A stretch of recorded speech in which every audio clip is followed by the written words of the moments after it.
Severe weather can be beautiful yet terrifying. Thankfully, there is enough technology out there now that it's pretty easy to see what's going on in real time in a storm. As a storm chaser, I get asked a lot of questions about radar. I would like to give those that are afraid of storms or interested in storms as much information as possible so that they can tell what's going on and alleviate some of that fear. Growing up, my father always told me, if you're scared of something, it's probably because you don't have enough information about it.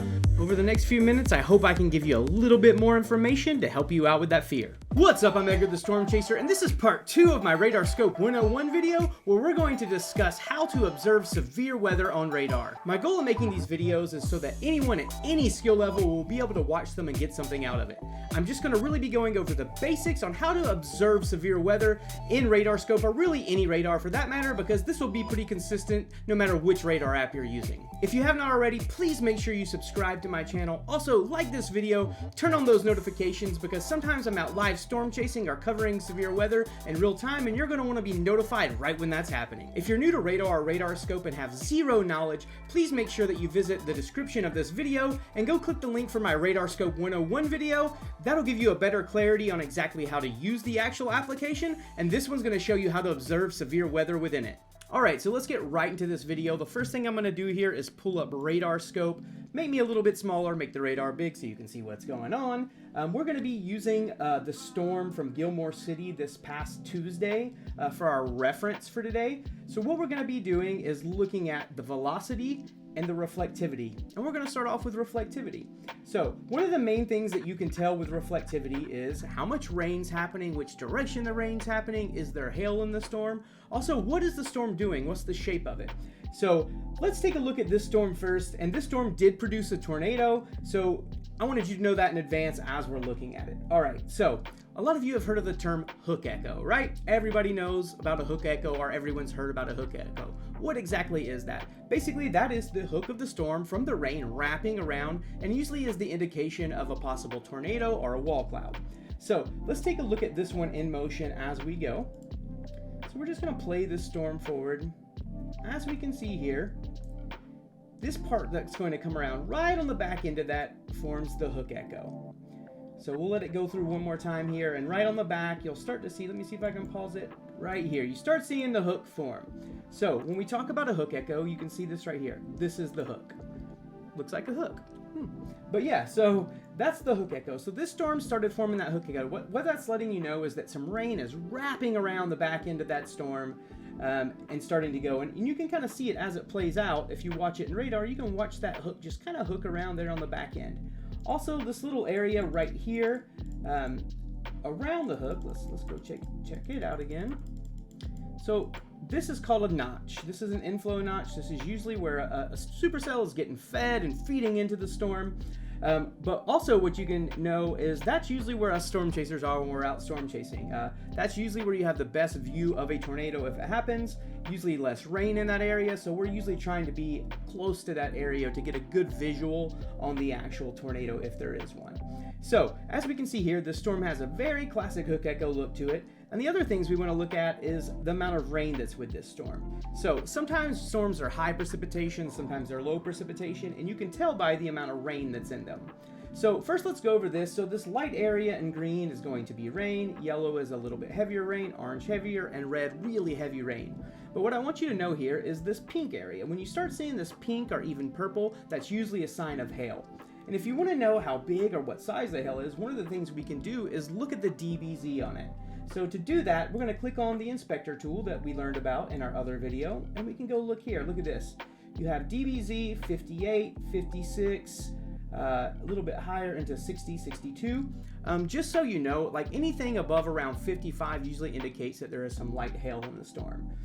But there's definitely helps you with, you can use this tool, the inspector tool, to see the intensity of the rain, how heavy the rain is, how am I going to be able to see, because if it's that really red rain, I'm just going to go ahead and tell you the visibility is going to be limited. So that's one of the other things that you can use right here with the inspector tool in when you're looking at the reflectivity mode. So you're looking at the reflectivity in the storm. One of the things I use this most for is just to tell if there's hail, and then to look at the shape of the storm and to see which direction the storm is moving. Obviously, when we go and play this, you can see more of which direction the actual storm's moving in. The storm is moving to the northeast. Mainly, the reflectivity is going to show you that hook portion. So we know that we have this hook echo right here. And that's showing you that rain's wrapping around. And then also this pink, this is letting you know that there's hail involved with this. So the things that we think about when we think of severe weather are tornadoes, heavy wind, and hail. And so this can help you tell a little bit of two. You can't confirm if there's a tornado on the ground just based on a hook echo or not, but it is an indication that there could possibly be one. And also with the hail, it just lets you know like, hey, there's some big hail coming my way. Those are the main things you're going to want to know from this particular screen. Alright, so next we're going to be going over the velocity scan. So velocity again is basically the relative motion of the storm, or the motion of the storm. If you're looking at relative velocity, that's the relative motion of the storm. But what we're going to be looking at here is super res velocity. So what super res velocity is just showing how fast things are moving. Particles in the air are moving. So basically the particles, rain or hail, are going to be moving around, and this is going to tell us which direction it's going and how strong and how fast that wind is particularly moving. So we're looking at the same storm. This is that Gilmore City storm that produced a tornado. This is early on. If we want to look at this, red, again, if you don't remember from the last video, red means that it's moving away from the radar site. Green means it's moving towards it. That can give you a little bit of help of which way the storm is spinning if you know where the actual radar site is. But so let's play this in time and first just watch it as the storm goes in time. Very clearly a tornado in here. And let me tell you how we know that. If we look at this storm as it's first starting, everything here is red. Basically all the wind is moving away from the radar. So this could still be severe because some of these winds could still be very high. But what we're going to start looking for is that variation in color, mainly from a red to a green. That lets us know that you have wind going in two different directions. So as we step this forward, we'll step it forward in time a little bit more, we start seeing this on the back end here. So now we know that this red's moving away and green is moving towards the radar site. So the one thing I'll tell you about this, our radar site is in that direction, it's over there. So green means that it's moving that way, red means that it's moving that way. So what do we have here? We have rotation. So that lets us know that, hey, this storm has rotation. Do we know if there's a tornado on the ground? You can't 100% tell by this, but this just gives us a really good indication that there might be one. When you start seeing something like this, when you have this bright green and this bright red right next to each other, what we sometimes call that is a couplet. That means, you know, that there's some really tighter circulation in there. So let's keep moving this forward in time, and as we can see, it gets a little bit more intense with the colors. Got some crazy stuff going in there. Let's look at the inspector tool here again, and this will tell us the velocity of those winds. So if we look in here, you got some really high winds. You got 140 miles an hour, and then you got some that are negative, 47. So basically you have wind moving one direction, 147 miles per hour, another way, 47 miles an hour. What we can tell by this is that this has some really strong circulation. When you start seeing numbers like that, you can be, fairly certain that it possibly is a tornado with this storm. But once again, you can never confirm a tornado unless you're actually looking at it, in real life and seeing it on the ground. Because a lot of things change depending on, how far the radar site is away from the storm.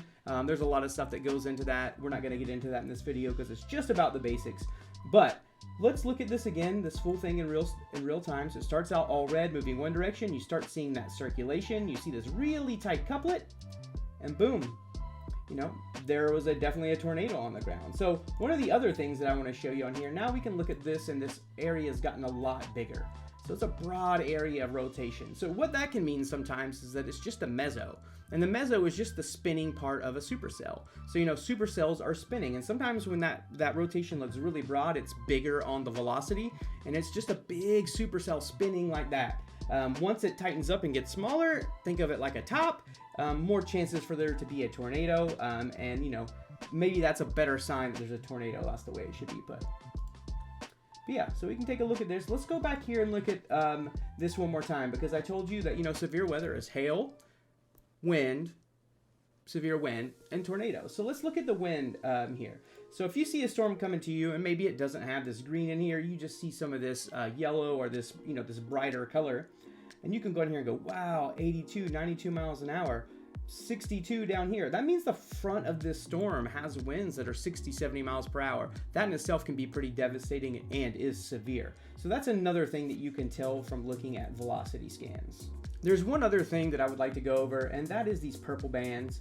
Okay, so sometimes people see these purple bands and freak out. Really, all the purple means is they don't have sufficient data coming back to the radar, letting them know, so they really don't know what's going on in those areas. So when you see these purple bands, that doesn't mean that there's crazy strong circulation or something weird's happening. It just means that they don't have any information to give you in those areas. All right, that's it for today's video. I just wanted to go over the basics on how to observe severe weather on radar, and I think we accomplished that on the very basics. Please let me know in the comment sections what you'd like to see next, and also like this video, subscribe to my channel, and turn on those notifications. And until next time, I'll see you in hail. Oh, hey guys. See you in